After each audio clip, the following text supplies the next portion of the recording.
এই ভিডিওটা দেখার পর আর নিজের পরিবারের উপর কোনো জুলুম নাই। আপনার রক্ত কোনোদিন বিক্রি করেন নাই? আপনার কি শুনেন নাই রক্ত বিক্রি করে? রক্ত বেচা বইনেরে গরু গোস্ত দিয়ে খাওয়াইছি, কাপড় চোপড় কিনে দিছি, 4,000 টাকা রক্ত বেচছি। তোমার রক্ত কে নিছে? হ্যাঁ, রক্ত কে নিছে? ওই বেচছি কার দেবে? হাসপাতাল। হাসপাতালে তোমার রক্ত নিছে?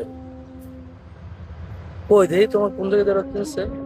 এটা আজকে না তো, দিন হ্যাঁ, বহুত আগে, দুই তিন দিন আগে মতো কোন জায়গাতে নিছে রক্ত? ইয়াতে দিছি এই দিন। তোমার রক্ত কে নিছে? রক্ত নিয়ে বিক্রি করছো?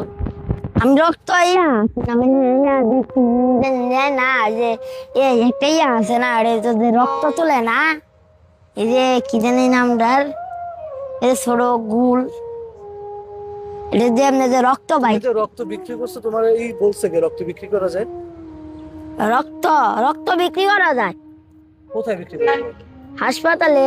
কোন হাসপাতালে? আঙ্গর এনে কত রক্ত বিক্রি হয় আঙ্গর এলাকাতে, আঙ্গর এলাকায় হাজার হাজার বার রক্ত বিক্রি হয়। এইদিকে এই কমলাপুর দেয়া?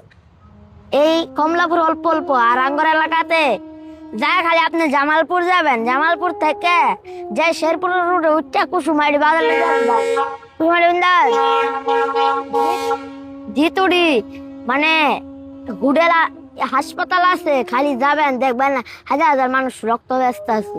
তোমার রক্ত কি গ্রুপ? হ্যাঁ, রক্তের গ্রুপ কি? কি রক্তের গ্রুপ কি? রক্ত যে বিক্রি করছো গ্রুপ কি? গ্রুপ কি? তা তুমি যে রক্ত বিক্রি করছো এটা সত্য না মিথ্যা? সত্য। এটা সত্য? হ্যাঁ, আমি আন্নের সাথে বাটপাড়ি করে থাকলে আল্লাহ তো দেখতাছেই। রক্ত তোমার কে নিয়ে গেছে? কোন হসপিটালে বিক্রি করছে এই জায়গায়? এটা বড় হসপিটাল আছে না, বড় হসপিটাল মানে এলে এনতে দূর আছে, 10-15 মিনিট লাগবে। দেখি তুমি কি করছো যে আমি রক্ত বিক্রি করবো? হ্যাঁ, তারপরে কি এরা রক্ত নিচ্ছে? নিচে হ্যাঁ, নিচে বইনের লাইগে বেচছিস না আমি। আর তুমি ওই হসপিটালে যে কার দ্বারা করছো রক্তের কথা? এই হাসপাতালে ইয়ার আছে না, এই যে চাকরি করে ওপরে দেখ কইছি পরে নিচে এবার কয়েক টাকা দিছে? 4,000। 4,000 টাকা দিচ্ছে এক ব্যাগে? কিন্তু আমার ওই যে বাড়ির সব ঘটনা যা যা সব খুলে কইছি দিছে তার একটু বেশি। এরপর রক্ত নিয়ে তোমার 4,000 টাকা দিচ্ছে? বেড়ার আবার মালিকার মন ভালো আছে। প্রত্যেক